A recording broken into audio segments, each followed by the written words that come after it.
బండ అయిన దేవుని కోసం నేను చెప్పాలనుకుంటున్నానండి. బండ అయిన దేవుడు అంటే యేసు ప్రభు మనకి బండగా ఉన్నాడు అనమాట. ఆ బండ అయిన దేవుడి కోసం మనం చెప్పుకుంటూ చిన్న ప్రార్థన చేసుకుందామండి. పరిశుద్ధానికి స్తోత్రాలు చెల్లించుకుంటున్నాం నాయన. ఈ వాక్య భాగంలోనికి తండ్రి మేము వెళ్ళి చూడగా దేవ పరిశుద్ధాత్ముడ మీరే మా ద్వారా తండ్రి ఈ సమస్తానికి కూడా నాయన చెప్పించిన ప్రభ మీరు మాకు అందరికీ కూడా అర్థమయ్యే రీతిలో మాతో మాట్లాడమని కొంచెం యేసుక్రీస్తు నామమున పేరట అడిగి వేడుకొనుచున్నాం తండ్రి, ఆమేన్. ఆమేన్. మొదటి కొరింథీ పత్రిక పౌలు కొరింథీలకు రాసిన మొదటి పత్రిక 10వ అధ్యాయం 1 నుండి 4 వచనాలు చదువుకుందాం.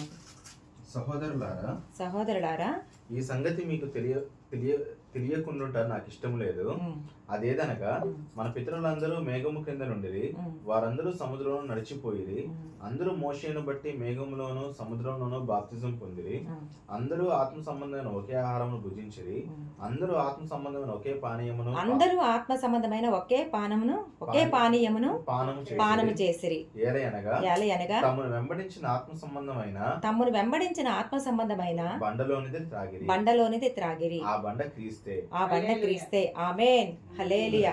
చూసారా ఇక్కడ ఎంత బాగా వాక్యం చెప్పబడిందండి. అరణ్య ప్రదేశంలో అంటే ఎప్పుడైతే ఐగుప్తు దేశంలో వారి యొక్క మూలుగులను విని దేవుడు వాళ్ళ యొక్క కష్టాలను చూసి వాళ్ళ తాలూకు ఇబ్బందిని చూసి ఆ కఠినమైన దాసత్వంలోంచి వాళ్ళని బయటికి తీసుకొచ్చిన తర్వాత వాళ్ళు అరణ్యంలో ప్రయాణం చేస్తున్నప్పుడు దేవుడు వాళ్ళందరికీ కూడా ఒకే రకమైన ఆహారాన్ని ఇచ్చాడండి. ఎవరికి హెచ్చుగాను ఒకరికి తక్కువగాను ఆయన అలా చూసే దేవుడు కాదు.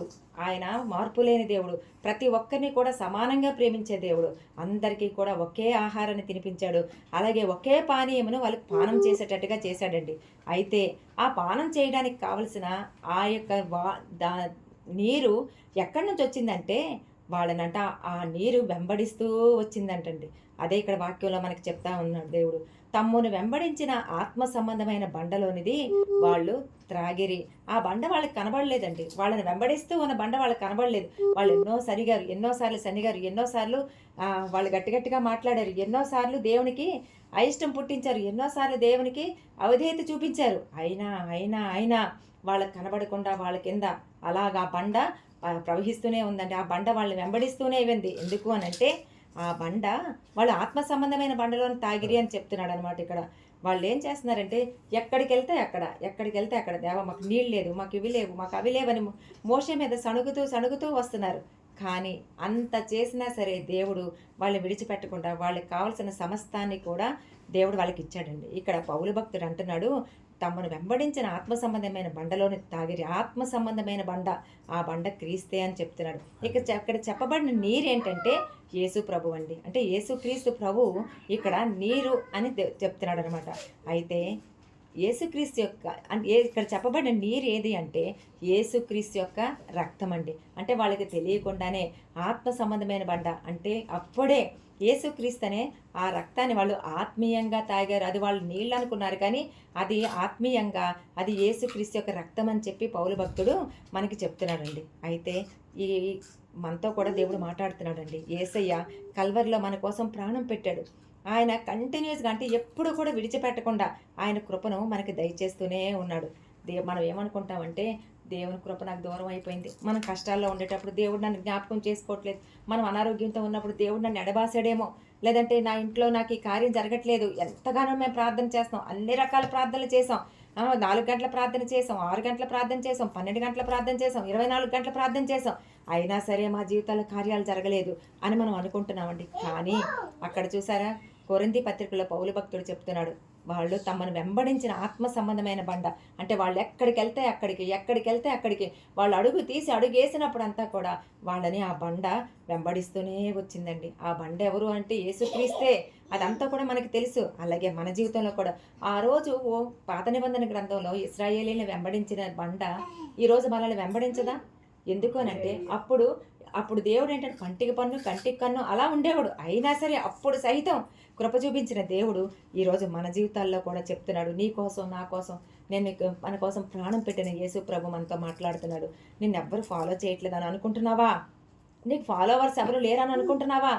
చాలామంది అనుకుంటారంటే ఫేస్బుక్లోనూ తర్వాత వాట్సాప్లోను లేకపోతే ఇన్స్టాగ్రామ్స్లోను యూట్యూబుల్లోనూ చాలా రకరకాల పోస్టులు పెడతా ఉంటారండి. ఎందుకంటే ఫాలోవర్స్‌ని పెంచుకోవడానికి. రకరకాల పనులు చేస్తూ ఉంటారు. మొన్ననే నేను ఒక ఇన్‌స్టాగ్రామ్‌లో ఒకటి నేను చూశాననమాట. స్కూల్‌కెళ్తున్న పిల్లలు నడి రోడ్డు మధ్యలోననమాట హైవేలో ఒక అమ్మాయిని ఇలా ఎత్తి పైకి గాలిలోకి ఎగరేశారు. అది ఇన్‌స్టాగ్రామ్‌లో పోస్ట్ చేశారనమాట. ఎంత ఘోరమో! ఇంకొక అమ్మాయి సిగరెట్ తాగుతూ రోడ్డు మీద నడుస్తుంటే అది ఇన్‌స్టాగ్రామ్‌లో పోస్ట్ చేశారు. వెంటనే ఆళ్ళ నాన్న చితగ్గొట్టడం కూడా అది కూడా పోస్ట్ చేశారండి. అంటే ఇలాంటివేంటంటే వైరల్ అయిపోవాలి. ఇవన్నీ మాకు చాలా ఎక్కువ మంది ఫాలోవర్స్ వచ్చేయాలి అని అనుకుంటారండి. కానీ అంతమంది ఫాలోవర్స్‌ని పెంచుకున్నా ఆ ఫాలోవర్స్ ఎవ్వరు కూడా వాళ్ళకి సహాయం చేయరు. వాళ్ళకి కష్టం వచ్చినప్పుడు సహాయం చేయరండి. వాళ్ళకి బాధ వచ్చినప్పుడు వాళ్ళు ఆదరించరు. వాళ్ళకి వాళ్ళకి బాధగా ఉండేటప్పుడు లేదంటే వాళ్ళకి నెమ్మది లేనప్పుడు వాళ్ళకి నెమ్మది దయచేయరు. అయితే దేవుడు అంటున్నాడు, నీకెవ్వరు అంతమంది ఫాలోవర్స్ నీకు లేకపోయినా నేనొక్కడిని నీకు చాలని అంటున్నాడు దేవుడు.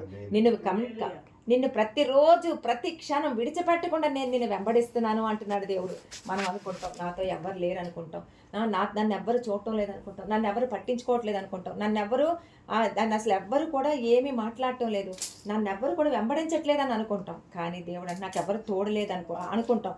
కానీ యేసుప్రభు అంటున్నాడు, ఆనాడు పాత నిబంధన గ్రంథంలో రాయబడిన ఆ ఇశ్రాయేలీయుల కొరకు వెంబడించిన బండ ఈరోజు యేసుప్రభు నీకు కూడా వెంబడిస్తూనే ఉన్నారు. నువ్వు ఎక్కడికి వెళ్తున్నావు? నువ్వు ఎక్కడికి వెళ్తే ఎక్కడికి? నువ్వు డ్యూటీకి వెళ్తున్నావా? అక్కడ సహా నేను నీతో వస్తున్నాను. నువ్వు ఎక్కడికైనా బయట పని మీద వెళ్తున్నావా? అక్కడ నేను నీతో ఉంటున్నాను. ఇంకెక్కడికైనా వెళ్తున్నావా? నువ్వు చర్చికి వెళ్తున్నావా? అక్కడ కూడా నేను వెంబడిస్తున్నాను అని దేవుడు మనతో మాట్లాడుతూ ఉన్నాడండి. మొదటిసారి ఆ ఇశ్రాయేలీయుల అరణ్య ప్రయాణంలో మొదటిసారి ఇశ్రాయేలీయులతో దేవుడు అంటే మోషేతో దేవుడు చెప్పాడు, బండను కొట్టమన్నాడండి.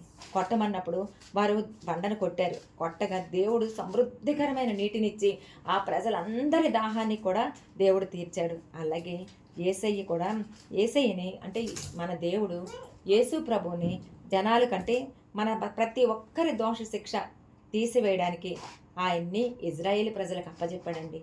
దేనికో తెలుసా? కొట్టమని. ఈరోజు మనం కూడా యేసుప్రభు ఆల్రెడీ కొట్టబడ్డాడు. వాళ్ళు కొట్టారండి. ఆయన శరీరం ఛిద్రమైపోయింది. ఇదంతా కూడా పాస్టర్ గారు మనకి కళ్ళకు కట్టినట్లుగా చెప్పారు. ఆయన శరీరం ఛిద్రమైపోయింది. ఆయన సొంత కుమారుణ్ణి ఈ లోకానికి పంపించి మన దోషాలన్నింటినీ కూడా తీసివేయాలని చెప్పి మనకి సమృద్ధికరమైన జీవం ఇవ్వాలని చెప్పి అక్కడ ఆనాడు ఇశ్రాయేలీయులు సమృద్ధికరమైన నీటి ఎలా తాగారో అలాగే సమృద్ధికరమైన జీవం మనం పొందుకోవాలని చెప్పి దేవుడు తన సొంత కుమారుణ్ణి లోకానికి పంపించి ఇజ్రాయేలీ ప్రజలకు అప్పగిస్తే వాళ్ళు కొట్టారండి. ఆ కొట్టినప్పుడు ఆయన రక్తం చివరి రక్తపు బొట్టు వరకు కూడా మన కోసం చిందించి ప్రతి విధమైన దోషాన్ని కూడా ఆయన తుడిచివేశాడండి. ప్రతి విధమైన పాపాన్ని కూడా ఆయన తీసివేశాడండి. ప్రతి విధమైన శాపాన్ని కూడా ఆయన మన జీవితాల్లోంచి తొలగించాడండి. అంతేకాదు మనకు దేవునికి మధ్యలో ఉన్న ఆ తెరను కూడా దేవుడు చింపేశాడండి, తీసివేశాడు. చూడండి, ఇప్పుడు మా పిల్లలే ఉన్నారు, నాకు ఇద్దరు ఆడపిల్లలు, వాళ్ళిద్దరు కూడా కొట్టుకుంటున్నారు అనుకోండి, వాళ్ళిద్దరికీ సమాధానం లేదనుకోండి, అప్పుడు నేను మధ్యవర్తిగా వస్తాను. వచ్చి మా పెద్దమ్మాయి చేతిని మా చిన్నమ్మాయి చేతిని పట్టుకొని నేను వాళ్ళిద్దరి చేతిని కలిపి ఇంకెప్పుడు మీరు ఇలా గొడవలు ఆడుకోకూడదు, ఇంకెప్పుడు మీరు ఇలా తగులాడుకోకూడదు, మీరు ఎప్పుడు సమాధానంగా ఉండాలి, మీరు సంతోషంగా ఉండాలి, మీరు కలిసిమెలిసి ఉండాలి అని నేను చెప్తాను. అలాగే దేవునికి మనకు మధ్య ఉన్న ఆ తెరను దేవుడు కొట్టివేసి తీసివేసి దేవుని యొక్క చేతిని మన చేతితో కలిపి మనము దేవునితో పాటు మనం హాయిగా జీవించడానికి, ఆ పరలోకాన్ని మనం స్వాధీనం చేసుకోవడానికి, ఆ పరలోకంలో మనం చేరడానికి దేవుడు మనకి సహాయం చేశాడండి. అయితే రెండోసారి మళ్ళీ దేవుడు ఒక మాట చెప్పాడండి, బండతో మాట్లాడమన్నాడు. ఎందుకు బండతో మాట్లాడమన్నాడు అని అంటే, యేసయ్య ఈరోజు దేవుని కుడిపాశాన మన కోసం విజ్ఞాపన చేసే ప్రధాన యాజకుడిగా ఉన్నాడు కాబట్టి ఆయనతో మాట్లాడమని దేవుడు చెప్పాడండి. ఈ మాట స్వయంగా దేవుడే మనతో మాట్లాడుతున్నాడు. నువ్వు బండతో మాట్లాడు అని అంటున్నాడు. మనం మాట్లాడుతున్నామా? మనం ప్రతిరోజు ఆయనతో మనం మాట్లాడుతున్నామా? మాట్లాడడం అంటే ఏమీ లేదండి, ప్రార్థన చేయటమే. మనం ప్రార్థన చేస్తున్నామా? మనం అందరితో మాట్లాడదాం. ఉదయాన్నే లేస్తే, పప్పి ఎలా ఉన్నావమ్మా, ఎలా ఉన్నావు, బాగున్నావా, ఏం తిన్నావు, అలా తిన్నావు, ఇలా తిన్నావు, నాన్న ఎక్కడున్నావు, నాన్న బస్సు వచ్చిందా లేదా, ఎలా ఉన్నావు, క్షేమంగా ఉన్నావా అంటే ప్రతి ఒక్కరి కోసం, మనకి దూరంగా ఉండే ప్రతి ఒక్క బిడ్డ కోసం కూడా, లేదంటే ప్రతి ఒక్క కుటుంబ సభ్యుల కోసం కూడా మనము ఫోన్లు చేసి మనం మాట్లాడతాం. వాళ్ళ యోగక్షేమాలు మనం కనుక్కుంటాం. కానీ దేవుడితో మనం మాట్లాడుతున్నామా? ఉదయాన్నే లేచి ఒకసారి ఆయన పలకరిస్తున్నామా? ఆయనతో మనం ఏమైనా చెప్తున్నామా? ఇదిగో మా సంఘం ఎలా ఉంది, లేదంటే ఇదిగో జనాలు ఎలా ఉన్నారు, లేదంటే ప్రపంచం ఎలా ఉంది అని మనం ఏమైనా మాట్లాడగలుగుతున్నాం? లేదంటే నా ఆత్మీయస్థితి ఎలా ఉంది, నా ఆత్మీయస్థితి ఇలా ఉందేమో ఒకసారి చెక్ చేయను ఆయన పరిశుద్ధాత్మ దేవుడా, నా చెక్ చేసి నన్ను సరిచేయనైనా అని మనం ఏమైనా చెప్పగలుగుతున్నామా?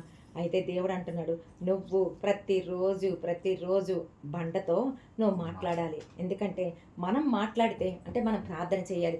మనం మాట్లాడితే ఆయన మనతో మాట్లాడతాడు. ఇప్పుడు పృథ్వీయే ఉన్నాడు. నేను పృథ్వీని హలో నాన్న బాగున్నావా అంటే ఆయన మౌనంగా ఉన్నాడు అనుకోండి. అప్పుడు నేను సిగ్గుపడిపోతాను అనమాట. అయ్యో అనవసరంగా పలకరించానే, ఇంకోసారి అసలు పలకరించకూడదని తలదించుకొని వెళ్ళిపోతాను. అలాగా అదే దేవుడు కూడా మనకేంటంటే ఆయన సమాధానం ఇవ్వలేదనుకోండి, మనం మాట్లాడకపోతే ఆయన సమాధానం ఇవ్వలేడు. కానీ ఇప్పుడు ఇక్కడ పృథ్వీ ఇలా ఉంటాడు, హాయ్ ఆంటీ బాగున్నారా, నేను బాగున్నానంటే మీరు ఎలా ఉన్నారు అంటే నా మాటకి ప్రతి మాట ఆయన తిరిగి మరలా నాకు ఆన్సర్ ఇస్తాడనమాట. నేను అడిగిన ప్రతి మాటకి ఆయన ఆన్సర్ చెప్తాడు. అలాగే దేవుడు కూడా, అంటే ఈ లోకానుసరమైన మనుషుడే మనకి సమాధానం చెప్పినప్పుడు, దేవుడు మన తండ్రి అండి, మన ప్రాణనాథుడు, మన కోసం ప్రాణం పెట్టిన దేవుడు. ఆయన చివరి రక్తపు బొట్టు వరకు కూడా మన కోసం రక్తాన్ని చిందించిన దేవుడు మనతో అనుదినం మనతో మాట్లాడడానికి ఇష్టపడ్డా, నువ్వెప్పుడు మాట్లాడతావు, నువ్వెప్పుడు నా దగ్గరికి వస్తావు ఆయన ఎదురు చూస్తూ ఉంటాడండి. కాబట్టి దేవుడు చెప్పిన మాట ప్రకారం మనం ఆ బండతో మాట్లాడదామండి. ఎందుకంటే ఆ బండతో మాట్లాడితే మన జీవితాలు తెప్పరిల్లుతాయి. మన జీవితంలో ఉన్న ప్రతి సమస్య తొలగిపోతుంది. మన జీవితంలో ఎక్కడెక్కడైతే హానికరమైన ప్రదేశాలు ఉన్నాయో వాటన్నింటినీ కూడా దేవుడు తుడిచివేయాలని ఆయనతో మాట్లాడాలని కోరుకుంటాడు. ఇప్పుడు ఏదైనా మా పిల్లల కోసం నాకు ఏదైనా హానికరమైన వార్త నాకు తెలిసిందనుకోండి, ఇమ్మీడియట్గా నేను ఫోన్ చేస్తాను. అమ్మా ఇలాగమ్మా అలాగమ్మా, నువ్వు ఇలా జాగ్రత్తగా ఉండమ్మా, నువ్వు అక్కడికి వెళ్ళొద్దమ్మా, నువ్వు ఇక్కడికి వెళ్ళొద్దమ్మా, ఇలా ఉండమ్మా అని నేను చెప్తానమాట. అలాగే దేవుడు కూడా మనం ఆయన దగ్గరికి వచ్చి మనం మాట్లాడుతుంటే, అమ్మా నీకు ఇది హానికరమైందమ్మా, ఇగో ఇదే త్రోవ, దీనిలో నడువమ్మా, ఇదిగో ఇలా వెళ్ళమ్మా, ఈ వాక్యం చదువమ్మా, నువ్వు ఇలా ఉంటే ఇలా ఉంటావమ్మా, ఇది తినమ్మా, ఇది తాగమ్మా, అక్కడికి వెళ్ళొద్దమ్మా, ఈ ప్లేస్లోనే ఉండమ్మా అని దేవుడు మనల్ని కూడా మనకి సరిహద్దులు ఏర్పరిచి మనల్ని కూడా సరైన మార్గం గుండా, భద్రత కలిగిన మార్గం గుండా, సురక్షితమైన ప్రదేశాల గుండా దేవుడు మనల్ని నడిపిస్తాడండి. కాబట్టి చూసారా, బండతో మాట్లాడడం ఎంత ఇంపార్టెంట్ అయిన విషయమో మనకందరికీ కూడా తెలిసిందే కదా. నేను చెప్పిన మాట మీకు అందరికీ అర్థమైందని నేను నమ్ముతున్నానండి. అలాగే దేవుడు కొత్త నిబంధన గ్రంథంలో ఇంకో మాట కూడా చెప్పాడండి. నేను వాక్యాలు అయితే నేను చదివించాలనుకోండి, అంతా అందరికీ తెలిసిందే కాబట్టి, బండ మీద దేవుడు ఇల్లు కట్టుకోమని చెప్పాడండి. బండ మీద ఇల్లు కట్టుకోమన్నాడు. ఎందుకంటే ఆ బండ క్రీస్తు అనే బండ మీద మనం ఇల్లు కట్టుకోవాలి. ఎవరు ఆ ఇల్లు అంటే ఇటుకలతోనూ రాళ్లతోనూ సిమెంట్తోనూ అది కాదండి. ఇల్లు అంటే ఆ గృహం మనమే. అంటే అంటే మంజుల అనే ఆ గృహం బండ మీద కట్టబడాలన్నమాట. అంటే క్రీస్తు అనే బండ మీద మనం ఆ గృహాన్ని కట్టుకుంటే వాన వస్తుందండి, గాలి వస్తుంది. రాదు అని చెప్పట్లేదు. నువ్వు బండ మీద ఇల్లు కట్టుకుంటే నీకు గాలి రాదు, నీకు తుఫాన్ రాదు, నీకు వరదలు రావు, ఏమీ రావు అని దేవుడు చెప్పటం లేదు. గాలి వస్తుంది, తుఫాన్ వస్తుంది, వరదలు వస్తాయి, అయినా సరే అవేవి నిన్నేమీ చేయవని దేవుడు మాట్లాడుతున్నాడు అనమాట. ఏమీ చేయవని దేవుడు నీతో మాట్లాడుతున్నాడండి. ప్రతిదీ ఏ సమస్య అయినా అది తొలగిపోవాల్సిందే. ఎందుకో తెలుసా, కింద మన పునాది యేసుప్రభువే. పునాది గట్టిగా ఉంటే ఇల్లు గట్టిగా ఉంటుంది. పునాది గట్టిగా ఉంటే ప్రతిదీ కూడా చక్కగా అమర్చబడుతుంది. ఆ పునాది యేసుప్రభు అయినప్పుడు నీకు భూకంపం రానివ్వండి. కొన్నిసార్లు మనం చాలా చోట్ల వింటా ఉన్నాం ఈ మధ్య, భూకంపాలు వచ్చినా సరే ఆ పునాదులంట పాడవ్వంటండి, ఆ కట్టడాలంట పాడవ్వంట, అలాగే నిలిచి ఉంటాయంట. మరి ఈ లోకానుసారమైన మనుషులు కట్టిన ఆ పునాదులే, ఆ భవనాలే, అవి భూకంపాలు వస్తే, గాలి వాన వరద సునామీలు వస్తే చెక్కు చెదరకుండా ఉంటే, ఈరోజు మనం క్రీస్తు అనే బండ మీద మనం కట్టబడినప్పుడు మనం ఎందుకండి కదల్చబడతాం? మనం ఎప్పుడు కూడా కదల్చబడం, స్థిరులమై ఉంటాం. ఏదొచ్చినా అప్పులు వస్తున్నాయా రాని, దేవుడు కొట్టివేస్తాడని దేవుడు మాట్లాడుతున్నాడు. నువ్వు స్థిరంగా ఉంటావు, నువ్వు ఆత్మహత్య చేసుకోని అవసరం లేదు. నీకు కష్టాలు ఉన్నాయా, నీ బిడ్డలకు వివాహం అవ్వట్లేదా, రాని, అవుతాయి. ఎందుకంటే నువ్వు బండ మీద ఇల్లు కట్టుకున్నావు, నువ్వు ఇసుక మీద ఇల్లు కట్టుకోలేదు. నీకేమైనా సమస్యలు ఉన్నాయా, అనారోగ్యంతో ఉన్నావా, వచ్చిందా, రాని, నువ్వు కదల్చబడవు, నీ జీవం దేవుని చేతిలో దాచబడింది అని దేవుడు మనతోనే మాట్లాడుతున్నాడండి. ఐహిక విచారాలు నిన్ను కృంగదీస్తున్నాయా, వద్దు. దేవుడు నిన్ను బండ మీద కట్టాడు. నువ్వు బండ మీద కట్టబడిన గృహం వల్లే ఉన్నావు. నీ ఐహిక విచారాలన్నీ కూడా కొట్టివేయబడతాయి అని చెప్పి దేవుడు మనతో మాట్లాడుతున్నాడండి. అయితే ఇజ్రాయేళ్ల అరణ్య ప్రయాణంలో దేవుడు వారికి నీళ్ళు ఇచ్చినప్పుడు ఇజ్రాయేలు ప్రజలు ఒక పాట పాడారండి. ఏం పాటో తెలుసా? అసలు మీకు ఆ పాట తెలుసో లేదో నాకైతే తెలియదు. నేను చాలాసార్లు బైబిల్ చదివాను, నాకు అది ఎంత ఇష్టమో ఆ పాట. అది ఏంటి అని అంటే, ఇప్పుడు చదవండి. సంఖ్యాకాండం 21వ అధ్యాయం 17వ వచనం. సంఖ్యాకాండం 21వ అధ్యాయం 17వ వచనం. ఇప్పుడు ఇశ్రాయేలీయులు ఈ పాట పాడేది, బావి ఉబుకుము దాన్ని కీర్తించుడి, బావి ఏలికలు దాన్ని తవ్విడి. చాలా బావి ఉబుకము కీర్తించుడు. బావి అంటే బావి ఉబుకమని చెప్తున్నారండి. ఏ బావితో చెప్తున్నారు? వాళ్ళకి నీళ్ళిచ్చే బావితో మాట్లాడుతున్నారు. వాళ్ళకి నీళ్ళిచ్చే బండతో మాట్లాడుతున్నారు. ఉబుకు, బావి ఉబుకము, కీర్తించుడు బావి. అంటే ఏదైతే నీ కోసం ఉబుకుతూ ఉందో, ఈరోజు నీ సమస్యల నుండి తీసివేయడానికి ఏ ఏ బావి ఉబుకుతూ ఉందో, ఆ యేసుక్రీస్తు అనే బావిని కీర్తించుడి. కీర్తించుడు బావి. ఆ బావిని నువ్వు కీర్తించాలి. ఏ సమస్యలైతే, ప్రతి విధమైన సమస్యల నుండి నిన్ను విడిపించగలిగిన ఏ బావి అయితే నీ కోసం ఉబుకుతూ ఉందో, ఆ బావిని కీర్తించమని ఆనాడు ఇశ్రాయేలు ప్రజలందరూ కూడా పాట పాడారండి. అలాగే వాళ్ళ ప్రయాణం అంతట్లో కూడా యేసుక్రీస్తు అనే బండ వారిని వెంబడిస్తూనే వచ్చింది. వాళ్ళకి నీళ్ళు ఇస్తూనే వచ్చింది. వాళ్ళ ప్రతి సమస్య నుండి కూడా వాళ్ళని విడిపిస్తూనే వచ్చింది. ఆ రోజు అక్కడ చెప్పబడిన బండ యేసుక్రీస్తు అయినప్పుడు, అందులో ఉబకబడిన నీరు ఆయన రక్తం అయినప్పుడు, మనం కూడా ఆ పాట పాడదామండి. బావి ఉబుకుము, కీర్తించుడు బావి అని వాళ్ళు అక్కడ పాడారు. అయితే మనమేమని పాడాలండి? మనమేమని పాడాలి? యేసు రక్తమే జయం అని మనం పాడుతూ ఉండాలండి. అందుకే కదా ప్రతి ఆరాధనలో కూడా మనం ఆదివారం ఆరాధన చేసేటప్పుడు ప్రతిరోజు అంటే ప్రతి ఆదివారం కూడా తప్పక ఆ పాట మనం పాడుతూనే ఉంటాం. అంతేకాదండి, వాళ్ళు బావి దగ్గర వాళ్ళు బావి ఉబుకమని పాడారు కదా, మనం అనుదినం ఉదయం లేచినప్పటి నుంచి రాత్రి పడుకునే వరకు యేసు రక్తమే జయం అని అన్నప్పుడు, ఆ జయం కలిగిన యేసు రక్తం మన జీవితాల్లో ఉన్న ప్రతి సమస్యని కూడా తొలగించేస్తుందండి. ఒక్కసారి మీరు ఎప్పుడైనా చూడండి, నేను ఎక్కడికి వెళ్ళినా సరే, ఎప్పుడైనా సరే యేసు రక్తమే జయం, యేసు రక్తమే జయం, యేసు రక్తమే జయం, అన్నిటినీ ప్రతి విషయంలో కూడా నేను యేసు రక్తమే జయం అన్న మాట నేను విడిచిపెట్టను. ఎందుకంటే దేవుడు కొన్ని సమస్యలు వస్తున్నాయని నాకు దేవుడు చూపిస్తూ ఉంటాడు, తెలియజేస్తూ ఉంటాడు. అప్పుడు యేసు రక్తమే జయం, యేసు రక్తమే జయం అంటే యేసు రక్తం చూసుకుంటుంది అంతే. అప్పుడు ఎందుకంటే అప్పుడు వెంబడించిన బండ ఈ రోజు కూడా యేసు రక్తం అనే బండగా మనల్ని వెంబడిస్తూ ఉందండి. ఆ అప్పుడు చూడండి, అప్పుడు దేవుని యొక్క ఆ బండ వాళ్ళు వెంబడిస్తూ ఉన్నప్పుడు వాళ్ళ పిల్లలు ఉంటారు. వాళ్ళ పిల్లలు అటు ఇటు పరిగెడతా ఉంటారు. పరిగెడుతున్నప్పుడు ఆ పిల్లలు, ఇప్పుడు ట్విన్నమ్మ ఉంది, ట్విన్నమ్మ ఆ రూమ్లోంచి ఈ రూమ్లోకి, ఈ రూమ్లోంచి ఆ రూమ్లోకి పరిగెడుతుంది అనుకోండి, మనం వెళ్ళాం, ఎందుకంటే ఆ అమ్మాయి ఆడుకుంటుందిలే అని. కానీ తల్లిదండ్రులైన మనం వెళ్ళకపోయినా సరే ట్విన్నమ్మని వెంబడించే బండగా దేవుడు ఆ రూమ్లోకి, ఈ అమ్మాయి ఈ రూమ్లోకి వస్తే ఈ రూమ్లోకి అలాగా వెంబడిస్తూనే ఉంటుందండి. ఈరోజు పప్పి ఎక్కడో యూకేలో ఉంది అని మనం అనుకుంటున్నాం, అక్కడ ఎవరు లేరని అనుకుంటున్నాం, ఒంటరిగా ఉందని అనుకుంటున్నాం. కానీ యేసు రక్తం అనే బండ అక్కడ ప్రతి పరిస్థితి నుండి ఆమెని సంరక్షిస్తూనే ఉందండి. నీ బిడ్డ అటు ఇటు తిరుగుతున్నాడా? సరైన దారిలో లేడా? ఇదిగో నువ్వు చెప్పలేకపోతున్నావా? నువ్వు పట్టించుకోలేకపోతున్నావు, ఎక్కడ తిరుగుతున్నావు నువ్వు చూడలేకపోతున్నావా? నువ్వు చూడలేకపోవచ్చు, కానీ క్రీస్తు అనే బండ, యేసు రక్తం అనే బండ అతన్ని, ఆ అమ్మాయిని వెంబడిస్తూనే ఉంది.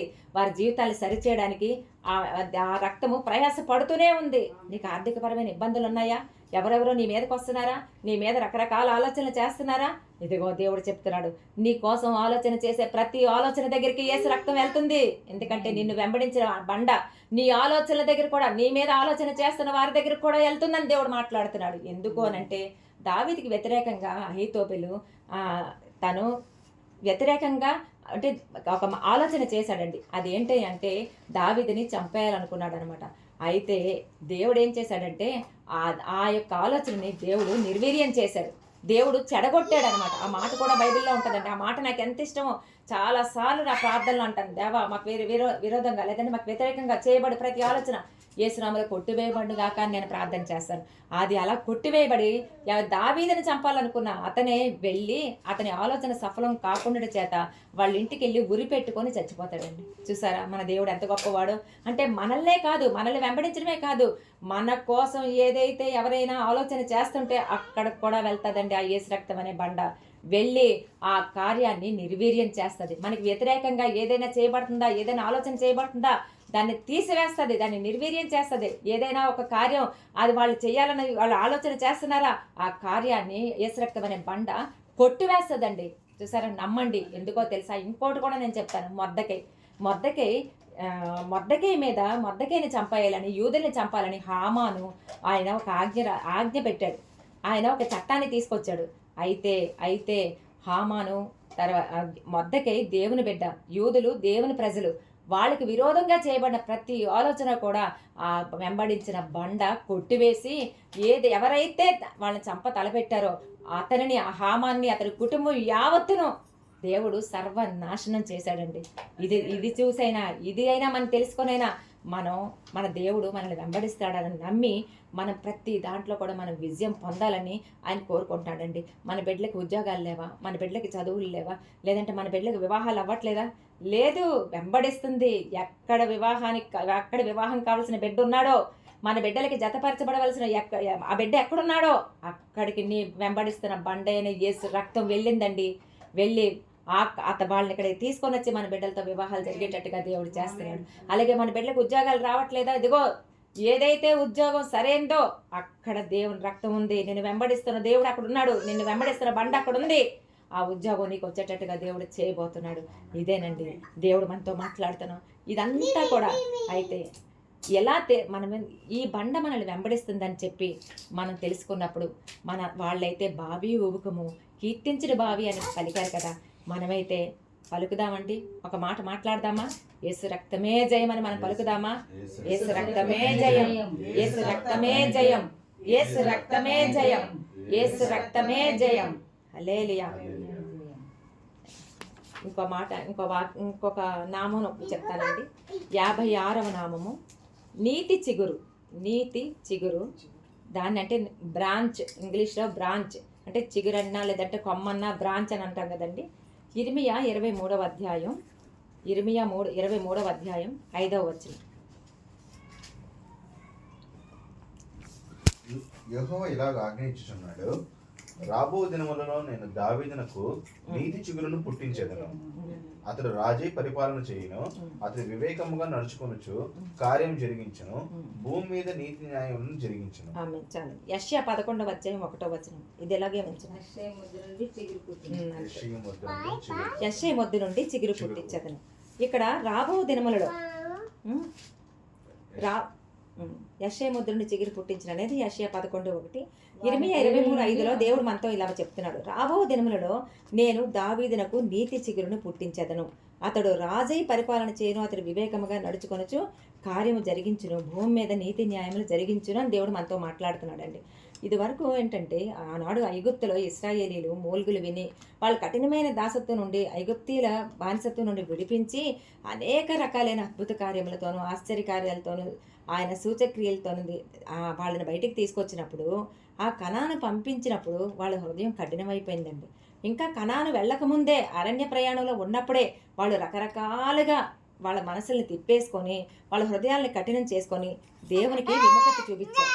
అందుకే ఎడారిలో చాలా మంది రాలిపోయారండి. అయితే నీతి న్యాయములు కంప్లీట్గా అంటే చాలామంది ఇశ్రాయేలీ ప్రజలకి నీతి న్యాయాలు పూర్తిగా అనుసరించడం మానేసి మూడు బారిన ఎండిన ముద్దు వలె కనికరం లేని ప్రజలుగా వాళ్ళు మారిపోయారండి ఈ రోజు. అందుకని ఆ అరణ్య ప్రయాణంలో వాళ్ళందరూ కూడా రాలిపోయారు.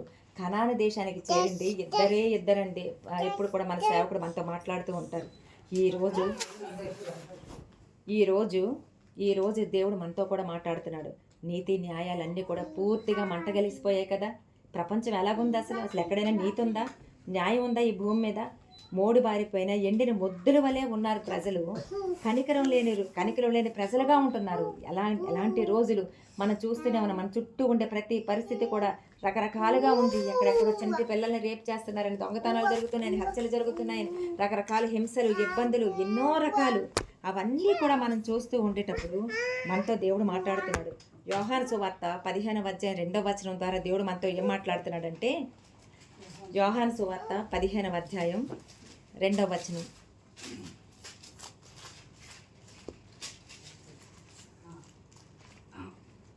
నాలో ఫలింపని ప్రతి తీగను ఆయన తీసి పారవేయనని దేవుడు మనతో చెప్తున్నాడండి. అంటే దేవుడు ఏమని కోరుకుంటున్నాడంటే, మనం ఆయనకి అంటుకట్టబడ్డామండి. దేవుడు ఏం చేశాడంటే యేసు ప్రభువైన నీతి చిగురును ఈ లోకానికి పంపించి మనందరం కూడా ఆయనకి అంటుకట్టబడేటట్టుగా చేశాడు. ఆయన అంటుకట్టబడేటట్టుగా చేసి మనం అంటే చాలా మంచి ఫలాలు ఫలించాలని దేవుడు కోరుకుంటూ ఉంటే మనమేం చేస్తున్నామంటే, దేవుడు మనుషులకు అందం ఇచ్చాడు, తెలివిచ్చాడు, ఐశ్వర్యం ఇచ్చాడు, బలం ఇచ్చాడు, ఘనత ఇచ్చాడు, హోదా ఇచ్చాడు, ఆరోగ్యం ఇచ్చాడు. వాటన్నిటిని బట్టి మనుషులు ఏం చేయాలి అని అంటే, దేవుడు నాకు ఇచ్చిన ఈ సమస్తాన్ని బట్టి దేవుడిని మాత్రమే మనందరం కూడా కృతజ్ఞత కలిగి ఆయనను ఆరాధించాలండి. దేవునికి విధేయత కలిగి ఉండాలి.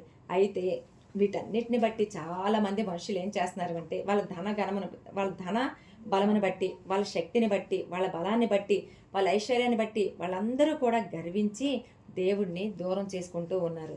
అయితే వీటన్నిటిని ఇచ్చిన దేవుడి మీద ఆధారపడకుండా వాటి మీద ఆధారపడితే యోహాను సువార్త 15వ అధ్యాయం 6వ వచనంలో చెప్పబడినట్లు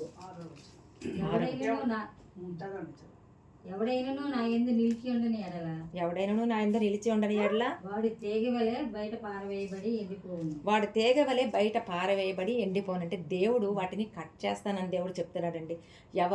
ఎవరైతే దేవుడి మీద ఆధారపడకుండా మనుషుల్ని ఆధారం చేసుకుంటారో, వాళ్ళకు ఉండేటటువంటి వాళ్ళ సోర్సెస్ మీద, వాళ్ళ రిసోర్సెస్ మీద ఆధారపడతారో, వాళ్ళ బలం మీద ఆధారపడతారో, వాళ్ళ డబ్బు మీద ఆధారపడతారో, వాటన్నిటిని బట్టి దేవుడు ఏమంటున్నాడంటే మీ కొమ్మలు నేను నరికి వేస్తానని దేవుడు చెప్తున్నాడు. ఈరోజు మన ఇంట్లో మనం కొన్ని మొక్కలు పెంచుకుంటూ ఉంటాం.